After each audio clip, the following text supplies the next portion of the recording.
باب الحلم والأناة والرفق.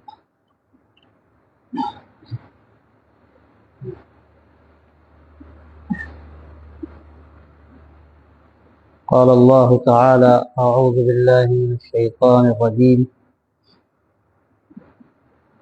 خذ العفو وأمر بالعرف وأعرض عن الجاهلين.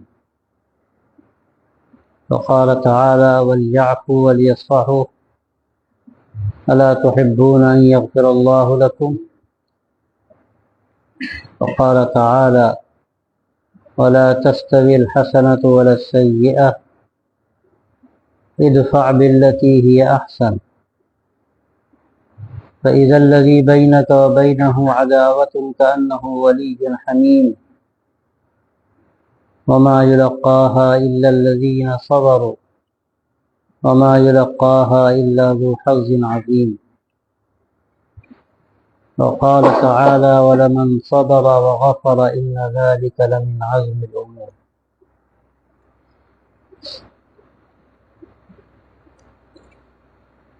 یہ باب ہے حلم کا، بردباری کا، سنجیدگی، متانت کا اور نرمی کا. مزاج الگ الگ ہوتے ہیں. بعض ایسے مزاج ہوتے ہیں کہ طبعاً ان کے اندر نرمی ہوتی، ٹھہراؤ ہوتا ہے، اور وہ جو کام کرتے ہیں سوچ سمجھ کر کرتے ہیں، جلد بازی نہیں کرتے، فیصلہ کرتے ہیں، غور و فکر کر کے کرتے ہیں، معاملہ کرتے ہیں سوچ سمجھ کر کرتے ہیں. ان کا کوئی کام رد عمل کے طور پر نہیں ہوتا، بلکہ وہ یہ دیکھتے ہیں کہ ہمیں کیا اقدام کرنا چاہیے، کس طرح معاملہ کرنا چاہیے، اس کا معاملہ جو بھی ہو.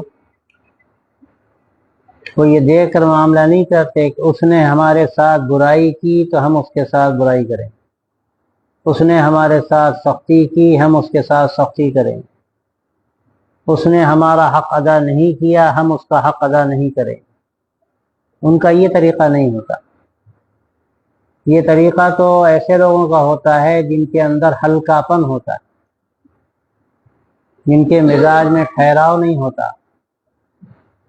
وہ کسی چیز پر مطمئن نہیں ہوتے، اور یہ چیز پسندیدہ نہیں. ہم سے یہ مطالبہ ہے کہ ہم صحیح بات کو صحیح سمجھیں اور صحیح سمجھ کر ہمیں فیصلہ کرنا. ہم کسی کے طرز عمل کو دیکھ کر فیصلہ نہ کریں، ہم حقیقت کو سمجھیں.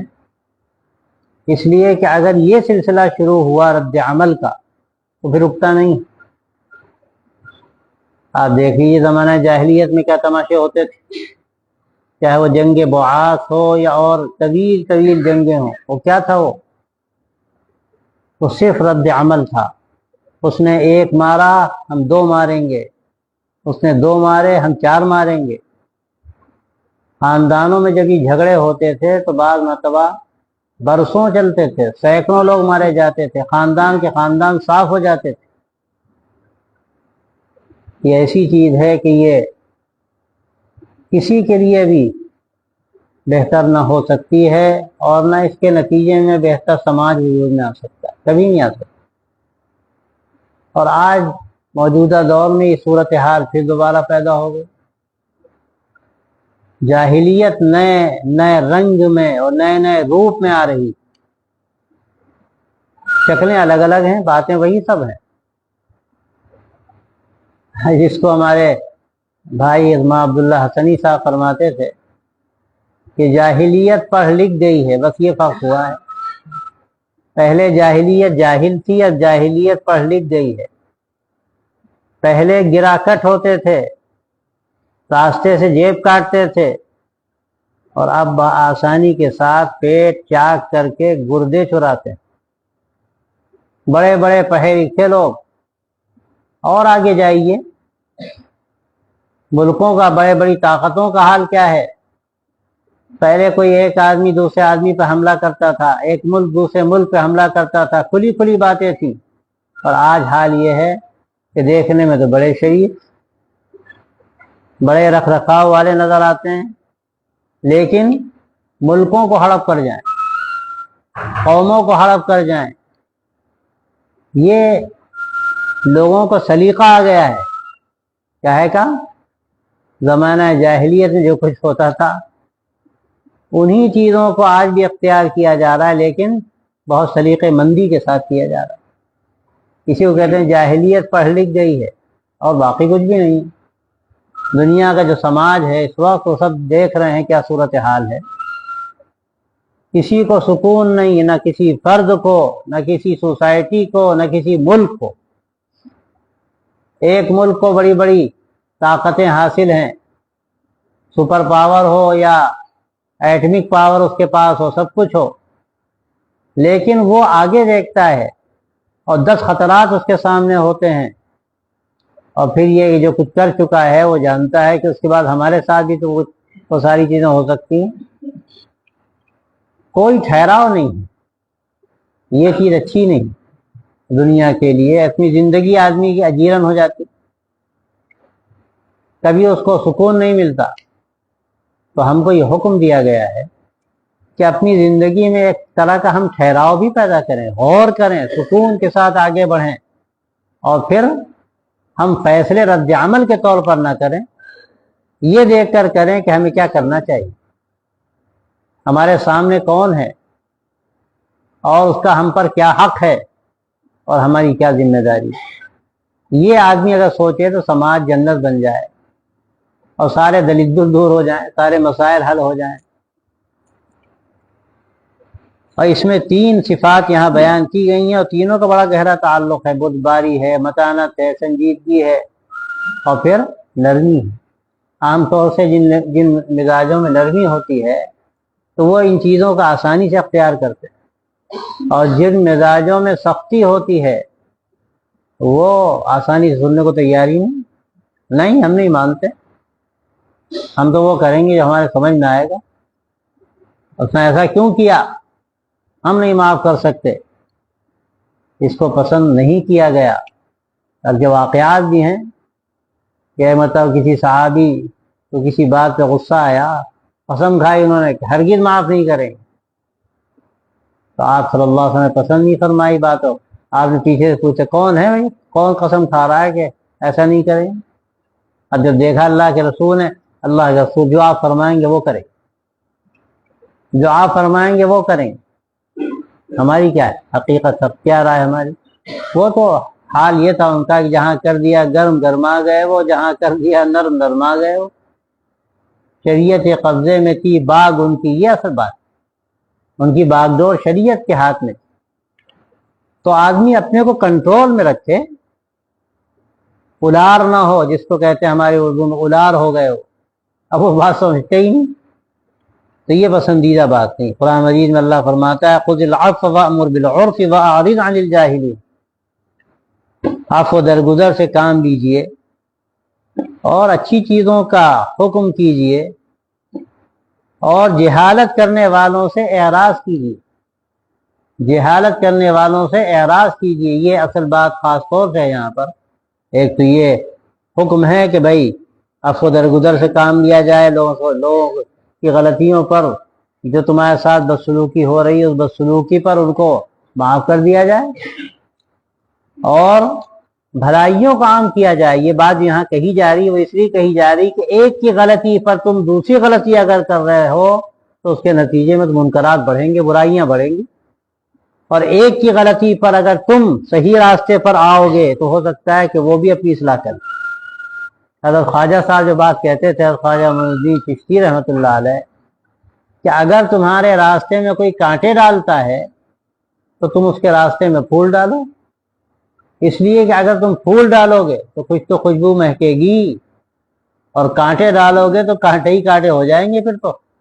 اور پھر یہ کہ اگر تم اس کے راستے میں، جو تمہارے راستے میں کانٹے ڈال رہا ہے، پھول ڈالو گے تو آج نہیں تو کل سوچے گا کہ ہم تو کانٹے ڈالتے تھے، یہ پھول ڈالتے ہیں، یہ تو کوئی ہم کوئی بہت اچھا کام نہیں کر رہے. یہ چیز اس کی اصلاح کا ذریعہ بن جائے گی۔ اور اگر تم بھی کانٹے ڈالو گے تو پھر کیا ہوگا؟ کانٹے ہی کانٹے نظر آئیں گے۔ برائیوں پر اگر برائیاں ہوں گی، بدسلوکیوں پر اگر بدسلوکیاں ہوں گی، تو کیا نتیجہ نکلے گا سماج میں سوائے بدسلوکیوں کے اور برائیوں کے کچھ رہ جائے گا؟ اس لیے حکم ہے وَأْمُرْ بِالْعُرْفِ، تمہارے ساتھ کوئی کچھ بھی کرے، تمہارا کام تو اچھائیوں کا عام کرنا ہے، وہ اچھائیوں کی تلقین کرنا اور اس کو پھیلانا ہے۔ اور وَأَعْرِضْ عَنِ الْجَاهِلِينَ، دیکھو جاہلوں سے، جہالت کرنے والوں سے، جاہلوں سے زیادہ اس کو ترجمہ اردو میں جب کیا جائے گا تو جہالت کرنے والوں سے اعراض کرو۔ جہالت کرنے والے کون ہوتے ہیں؟ وہ جن کے عقل شاید تلووں میں ہوتی ہے یا جو بھی ہوتا ہے، کوئی بات بھی ایسی کہہ دیں گے، بالکل کوئی اس کی مناسبت نہیں، کوئی اس کا موقع نہیں، بہت ہی نامناسب سی بات کہہ دیں گے۔ اب اگر آپ ایسے لوگوں سے ڈر جائیں گے تو نتیجہ کیا نکلے گا اس کا؟ پھر تو سنبھالنا بڑا مشکل ہو جائے گا۔ آپ گزر جائیے، اعراض کیجیے، ہو رہا ہے ہونے دیجیے، آپ کہاں چکر میں پڑ گئے؟ یہ اعراض وَإِذَا خَاطَبَهُمُ الْجَاهِلُونَ قَالُوا سَلَامًا، عباد الرحمن اللہ کے خاص بندے، ان کی صفات بیان کی گئی، ان میں بھی ہے کہ جب جاہل طرح کے لوگ، جہالت کرنے والے لوگ ان کو مخاطب کرتے ہیں تو وہ قالوا سلاما، صاحب سلامت کر کے گزر جاتے ہیں۔ ارے ٹھیک ہے ٹھیک ہے، اچھی بات ہے، آپ اچھے ہیں نا، سلام علیکم۔ وہ بھیڑتے نہیں، وہ اس میں جرح میں نہیں پڑتے کہ آپ نے کیا کہا، ابھی بتاتا ہوں کیسے کہہ دیا آپ نے، تو آپ بھی گویا کہ وہی جہالت کا کام کرنے والے ہو گئے۔ اب نتیجہ کیا نکلے گا اس کا؟ سماج کیسے بنے گا؟ کچھ تو سماج بنانے والے ہونے چاہیے، اور سماج بنانے والوں کو تو بردبار، بہت برداشت کرنے والا، تحمل کرنے والا ہونا چاہیے۔ داعیوں کی جو سب سے بنیادی صفت ہے کام کرنے والوں کی، وہ قوت برداشت ہے۔ اگر قوت برداشت نہیں ہے تو دین کا کام کوئی آسان نہیں ہے، آپ کو بہت کچھ برداشت کرنا پڑے گا۔ اللہ کے نبی صلی اللہ علیہ وسلم کا یہ طریقہ ہے۔ مکہ مکرمہ کا پورا جو زمانہ آپ صلی اللہ علیہ وسلم کا گزرا، وہ کس طرح گزرا؟ آپ تو دعوت دیتے رہے اور ہر طرح کی تکلیفیں اٹھاتے رہے۔ کیا کسر چھوڑی تھی مشرکین مکہ نے؟ لیکن حکم تھا کہ کفوا ایدیکم واقیموا الصلاۃ، کفوا ایدیکم واقیموا الصلاۃ، ہاتھ نہ اٹھانا، برداشت کرو، اور نماز سے مدد چاہو، نماز قائم کرو۔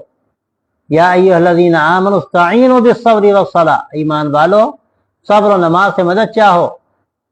نماز سے بھی صبر پیدا ہوتا ہے، اللہ کی طرف آدمی متوجہ ہو جائے بس کام آسان ہو جاتا ہے۔ پھر دنیا کے چکر میں تھوڑی پڑتا ہے، وہ پھر خیال میں نہیں رہتا کہ فلاں نے ایسا کہا تو ہم ایسا کہیں گے، فلاں نے ایسا کیا تو ہم ایسا کریں گے۔ یہ شیوا ایمان والوں کا، حقیقی ایمان رکھنے والوں کا، اللہ کے نبی صلی اللہ علیہ وسلم کے راستے پر چلنے والوں کا نہیں۔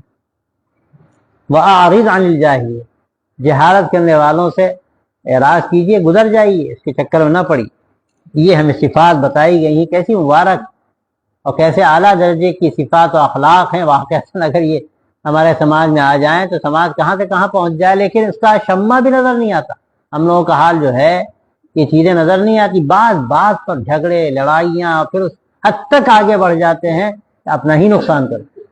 ارے دوسرے کا نقصان ہوگا تو الگ ہے، لیکن اس سے زیادہ تمہارا نقصان ہو رہا ہے۔ جائیداد کے جھگڑوں میں کیا ہوتا ہے؟ مقدمے بازیوں میں پوری جائیداد بک جاتی ہے جس کے لیے جھگڑا ہو رہا۔ کیا ملا تمہیں؟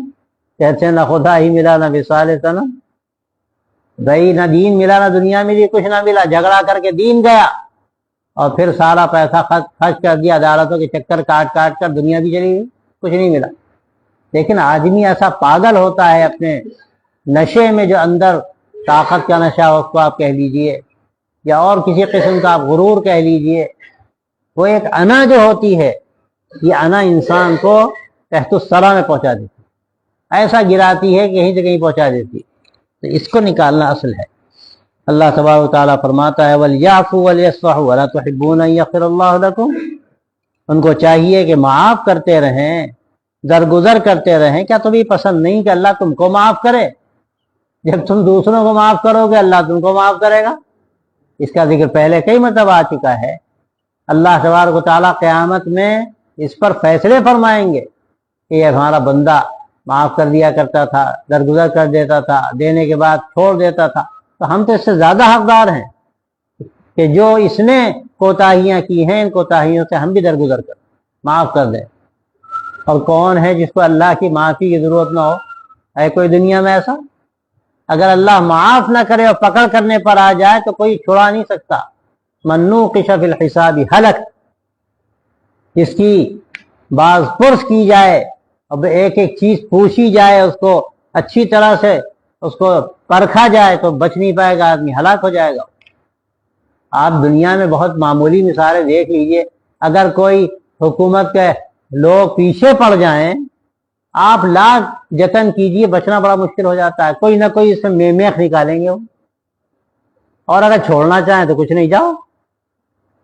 اللہ تعالیٰ قادر مطلق، احکم الحاکمین، شہنشاہ برحق، شہنشاہوں کی حقیقت سب اس کے قدموں کے نیچے، اس کا معاملہ ایسا ہے۔ اور فرق کیا ہے؟ بہت بڑا، وہ تو خالق ہے، یہاں سب مخلوق ہے۔ اور پھر یہ کہ اس کی رحمت بہت زیادہ ہے، بہت زیادہ ہے، بہت زیادہ ہے۔ وہ کہتا ہے کہ میری رحمت غضب پر غالب، محبت کے 100 حصے فرمائے تو 99 حصے اپنے پاس رکھے اور ایک حصہ تقسیم کر دیا دنیا میں۔ ماں کی محبت اسی ایک حصے کا نتیجہ ہے، اس کی محبت تو ماں سے زیادہ ہے۔ اس سے آدمی مانگے گا، اس سے سامنے آنسو بہائے گا، وہ کبھی واپس نہیں کرتا، وہ کبھی واپس نہیں کرتا، وہ ضرور دیتا ہے۔ تو اس کی رحمت کی ہم سب کو ضرورت ہے۔ سب سے زیادہ متوجہ ہوتا ہے محبت کے ساتھ اور رحمت فرماتا ہے جب بندہ بندے کے ساتھ محبت کرتا ہے، جب اللہ کا بندہ اللہ کے دوسرے بندے کے ساتھ درگزر کا عفو کا معاملہ کرتا ہے، اللہ تبارک و تعالیٰ اس بندے کے ساتھ خصوصی رحمت کا اور عفو درگزر کا معاملہ فرماتے ہیں۔ وقال تعالی ولا تستوی الحسنۃ ولا السیئۃ ادفع بالتي هي احسن فاذا الذي بينك وبينه عداوة كأنه ولي حميم۔ وہی بات فرمائی کہ نیکی اور بدی دونوں برابر نہیں ہو سکتے۔ ادفع بالتي هي احسن، تمہارے ساتھ کوئی برائی بھی کر رہا ہے تو تم اس کو اچھے طریقے پر اس کا بدلہ دو، بہتر طریقے پر تم اس کو بدلہ دو، تم اسی برائی کو مت لوٹاؤ۔ تمہارے ساتھ جو برائی کر رہا ہے تم اس کے ساتھ اچھا سلوک کرو، نتیجہ کیا ہوگا؟ فَإِذَا الَّذِي بَيْنَكَ وَبَيْنَهُ عَدَاوَةٌ كَأَنَّهُ وَلِيٌّ حَمِيمٌ، ہوگا یہ کہ جس تمہارے درمیان اس کے درمیان اگر دشمنی ہے، عداوت ہے، کل وہ تمہارا جگری دوست بن جائے گا، کل وہ تمہارا جگری دوست بن جائے گا۔ کب تک وہ آخر کانٹے تمہارے راستے میں ڈالتا رہے گا؟ اس کو خیال پیدا ہوگا کہ بھائی یہ تو بڑی محبت کرتے ہیں، مجھے بہت دھوکا ہے، مجھے بھی چاہیے کہ میں اس سے تعلق رکھوں، اور یہ غلط فہمی ہے میری، میں ان کے ساتھ غلط سلوک کر رہا ہوں۔ آدمی بار بار اگر سلوک کرتا رہے، اچھا معاملہ کرتا رہے تو حالات بدل جاتے۔ اور اسی لیے آپ دیکھیے بزرگوں کی زندگی میں، اللہ کے نیک بندوں کی زندگی میں یہ چیز بہت ہے، بہت ہے۔ کبھی وہ برائی کرنے والوں کے ساتھ برائی نہیں کرتے، ہمیشہ وہ ان کے ساتھ اچھا سلوک کرتے ہیں۔ ہو سکتا ہے بعض لوگ اس کو بیوقوفی سمجھتے ہوں کہ کیسے آدمی ہے جو ان کے مال لوٹتا ہے، جو ان کا برا بھلا کہتا ہے، جو ان کے ساتھ بدسلوکی کرتا ہے، اس کے ساتھ یہ سلوک کرتے ہیں۔ لیکن اللہ تبارک و تعالیٰ کیا اس کی بڑی قیمت ہے۔ یہ اعلیٰ درجے کی عقل اور ہوش کی بات ہے کہ آدمی آگے جو ہونے والا ہے، جو نتائج اس کے سامنے آنے والے ہیں، ان کا خیال کرے۔ بھائی دنیا کس کو عقل مند کہتی ہے؟ آج کا 1 روپیے کا فائدہ لینے والا یا کل کے 10,000 روپے کا فائدہ لینے والا کون عقل مند دنیا میں کہا جائے گا؟ کوئی کہ مجھے 1 روپے آج ملنا ہے، مجھے دے دو، ارے کل کا کل دیکھیں گے کیا ہوگا، پتہ نہیں ملے نہ ملے۔ دنیا بیوقوف کہتی ہے، نادان کہتی ہے اس کو۔ دیکھیے سعودی عرب میں شاہ عبدالعزیز کا زمانہ تھا، کس کا؟ محمد اسد، جو یہودی تھے، بعد میں اللہ نے اسلام کی دولت دی ان کو۔ وہ وہاں پر گئے تھے، ان کو بلایا گیا تھا جائزہ لینے کے لیے۔ زمین دیکھی انہوں نے تو کہنے لگے زمین تو آپ کے پاس بہت بڑی ہے اور اچھی بھی ہے، محنت کرنی پڑے گی، 10 سال اگر آپ اسے محنت کر لیں گے تو اتنی کاشت آپ کی ہوگی کہ آپ دنیا میں سپلائی کریں گے۔ انہوں نے اس وقت جواب دیا تھا ہم سے یہ نہ ہو پائے گا، ہم تو کنواں کھودتے ہیں پانی پیتے ہیں، کون 10 سال انتظار کرے گا؟ ان کا یہ جواب ایسا تھا کہ دنیا کے لوگوں نے اس کو اچھا نہیں سمجھا، اس کو کوئی بہت دانشمندی کی بات نہیں سمجھا گیا. اور آپ سب جانتے ہیں جو ترقی یافتہ قومیں اس وقت ہیں، اگر آپ ان کی تاریخ دیکھیے تو ان کی پلاننگ کوئی 2 دن کی نہیں ہے. بہت وہ لانگ ٹرم پلاننگ کرتے ہیں، لمبی پلاننگ کرتے ہیں، اور اس لمبی پلاننگ کے نتیجے میں وہ اپنی جو منزل ہے وہاں پہنچ جاتے ہیں. ہاتھ پر سرسوں نہیں اگائی جا سکتی، وقت لگتا ہے.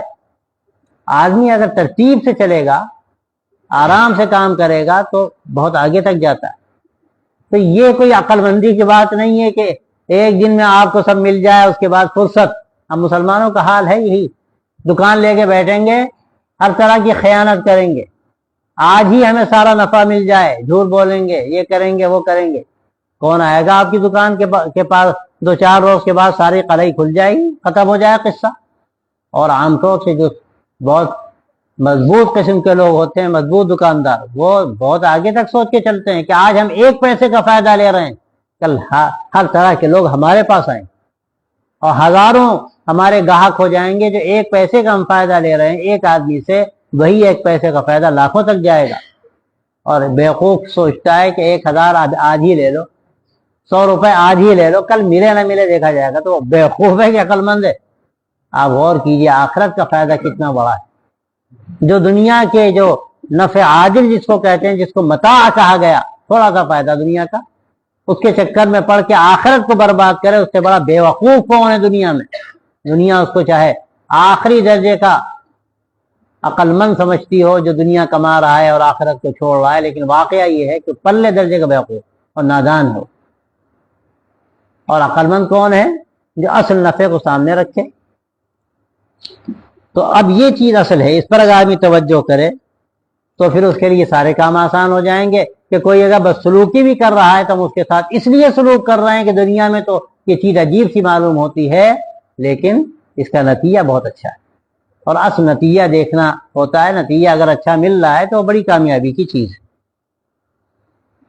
وما يلقاها الا الذين صبروا وما يلقاها الا ذو حظ عظيم. اسی لیے یہ بات فرمائی جا رہی ہے کہ یہ ایسی قیمتی بات ہے، ہر ایک کو نہیں ملتی. یہ تو انہی لوگوں کا نصیبہ ہے جن کو اللہ قوت برداشت دیتے ہیں، جن کو اللہ صبر کی طاقت دیتے ہیں. یہ انہی لوگوں کو چیز ملتی ہے. وما يلقاها الا ذو حظ عظيم. اور یہ چیز تو بہت بڑے نصیبے والوں کو ہی ملتی ہے، ہر ایک کو نہیں ملتی.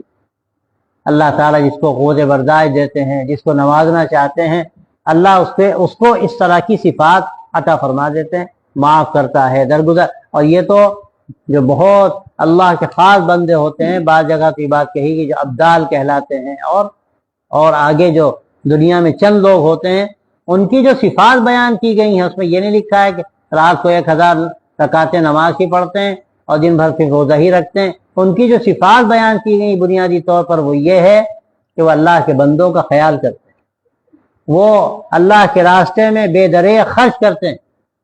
یہ ان کی اصل بنیادی صفت ہے. وقال تعالی ولمن صبر وغفر ان ذلك لمن عزم الامور. وہی بات یہاں بھی فرمائی کہ جو بھی صبر سے کام لیتا ہے اور معاف کرتا ہے تو یہ بڑے دل گردے کے کام، یہ بڑے دل گردے کے کام. لوگ کہتے ہیں بزدل ہے، ارے اس نے تھپڑ مارا تھا، تم برداشت کر گئے، آ گئے تھپڑ کھا کر. ارے 3 تھپڑ مارنے چاہیے تھے. اور جو آ جاتا ہے برداشت کر کے، لوگ کہتے ہیں بڑا بزدل ہے. اللہ کیا کہتا ہے؟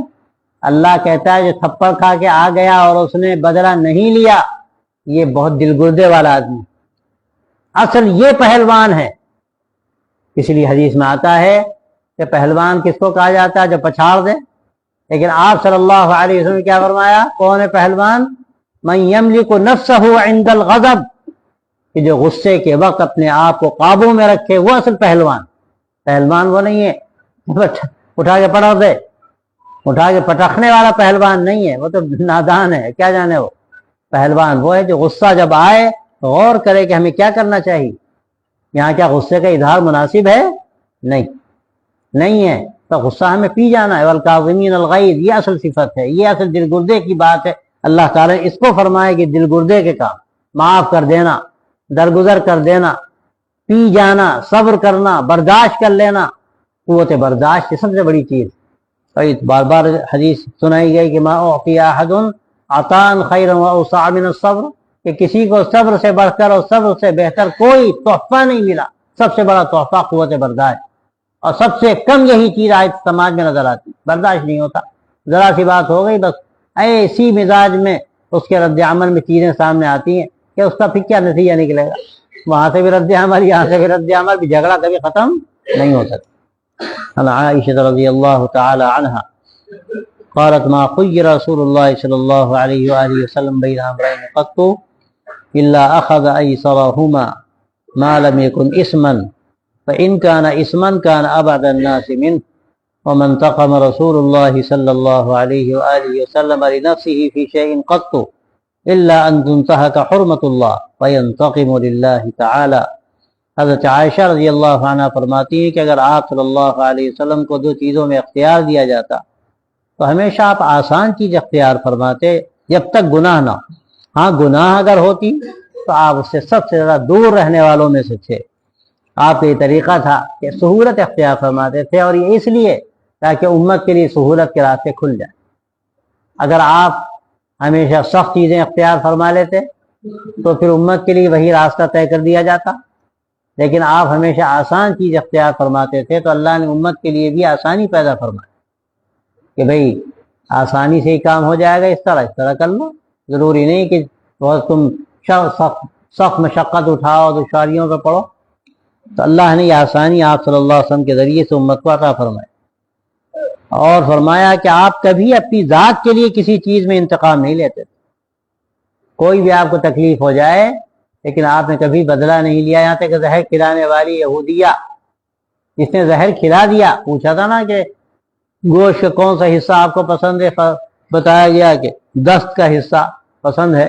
اسی میں خوب اس نے زہر ملایا، خوب شاندار بھونی اگر رات اور وہی دست، اور بھون کے آپ کو بھیج.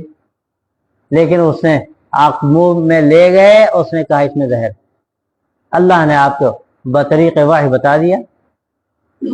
تو یہ بتایا، کہا گیا کہ آئے اللہ کے رسول آپ حکم دیں. تو آپ کو قتل کرنا چاہتی تھی، شہید کرنا چاہتی تھی، یہ تو قاتلہ ہے، اس کا سر قلم کر دیا جائے. آدمی فرمایا نہیں اس کی ضرورت نہیں. کتنے واقعات ہیں، کس قدر معاف فرمانے والے تھے آپ وہاں. جو غزوہ ذات الرقاع کا قصہ ہے کہ وہ آیا آپ صلی اللہ علیہ وسلم کو شہید کرنے کے لیے، تلوار ہاتھ میں اٹھا لی اس نے، اور یہ کہا بتائیے آپ کو اب کون بچائے گا آپ کو. وہ کیا جانے، آپ نے بس نہ جانی کس جلال کے ساتھ فرمایا اللہ، بس یہ فرمانا تھا، تلوار ہاتھ سے چھوٹ گئی. آپ نے اٹھا لی تلوار، بتا تمہیں کون بچائے گا. آپ تو بڑے کریم ہیں، رحیم ہے، بڑا اسلام لاتے ہو نہیں، یہ تو بڑا مشکل ہے. ٹھیک ٹھیک سے نکل جاؤ، بھاگ جاؤ، دیکھنے نہ پائے کوئی. آخری بات ہے یہ، جو شہید کرنے آیا اور پھر اسلام بھی نہیں لاتا، آپ کہتے ہیں چپکے سے نکل جاؤ، کوئی دوسرا کوئی دیکھ نہ لے، کسی کو پتہ چل جائے تو میں کوئی تکلیف نہ پہنچا دے. آخری درجے کی باتیں ہیں یہ. اللہ اکبر. اگر یہ نمونہ امت اختیار کر لے تو دین کی کیسی حسین تصویر لوگوں کے سامنے جائے. اور یہ سب جو کچھ ہو رہا ہے، ساری چیزوں سے یک لاکھ چھٹی مل جائے. لیکن بس اللہ ہم سب کو عمل کرنے کی توفیق عطا فرمائے. ہاں اگر کہیں پر اللہ کی جو حرام کی ہوئی چیز ہے اس پر اگر زد پڑتی تھی، کوئی ریڈ لائن کراس کرتا تھا، تو آپ صلی اللہ علیہ وسلم وہاں پر بدلہ لیتے تھے. وہاں پر بدلہ لیتے تھے اور کہتے یہ غلط ہے. جیسے میں نے مثال عرض کی کہ ایک خاتون نے چوری کی، شریف خاندان کی تھی، لوگوں نے سفارش کی، تو آپ نے کیا فرمایا کہ اگر محمد کی بیٹی فاطمہ بھی چوری کرے گی تو میں اس کا بھی ہاتھ کاٹوں. اس میں رعایت نہیں کہ اللہ کی جو حدود ہیں وہ جاری کی جائیں. جب نظام اس کا سامنے آ جائے گا تو اس میں بھی کوئی رعایت نہیں.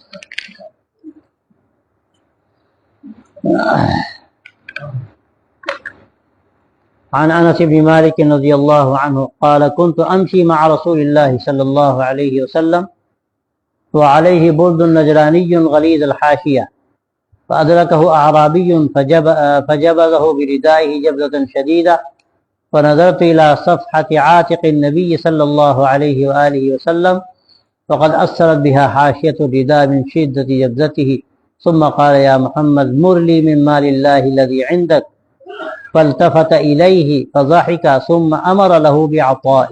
آخری درجے کی بات، متفق علیہ روایت. کہ آپ صلی اللہ علیہ وسلم تشریف لے جا رہے تھے، حضرت انس ساتھ تھے، اور ایک نجرانی چادر آپ صلی اللہ علیہ وسلم پر پڑی ہوئی تھی، جس کا جو کنارہ تھا وہ بڑا سخت تھا۔ تو ایک بدو نے آپ کو پکڑا، اور پکڑنے کے بعد چادر کو آپ صلی اللہ علیہ وسلم کے لے کر تیزی سے اس کو گھسیٹا اپنی طرف۔ فرماتے ہیں میں نے حضور اقدس صلی اللہ علیہ وسلم کے ادھر گردن کی طرف دیکھا، گردن کا یہ جو حصہ ہوتا ہے سائڈ کا، تو فرماتے ہیں کہ اس چادر کے کنارے کا اثر اس پر تھا، نشانات بن گئے آپ صلی اللہ علیہ وسلم کی گردن پر اس کے کھینچنے کی وجہ سے۔ کوئی اور ہوتا تو کہتا ہوں دماغ خراب ہوا ہے، پاگل ہو گئے ہو، کیا چاہتے ہو تم؟ لیکن آپ صلی اللہ علیہ وسلم کی شفقت، آپ نے فرمایا، بلکہ اسی نے پہلے یہ کہا کھینچنے کے بعد، نام لے کر کہتا ہے محمد جو اللہ نے آپ کو مال دیا ہے مجھے بھی دو، تمہیں جو مال ملا ہے مجھے بھی تو دو، یہ کیا بات ہے سب اپنے پاس رکھے ہوئے ہو؟ اس طرح تندی و ترشی سے وہ سوال کر رہا ہے، اور انتہائی بے ادبی اور گستاخی کا معاملہ کر رہا ہے۔ لیکن آپ صلی اللہ علیہ وسلم کا حال یہ ہے کہ آپ مسکراتے ہوئے متوجہ ہوتے ہیں، مسکراتے ہوئے متوجہ ہوتے ہیں، اور پھر کہتے ہیں بھائی اس کو کچھ دے دو، اس کو کچھ دے دو بھائی۔ یہ آخری درجے کی بات، مزاج شناسی کی بات۔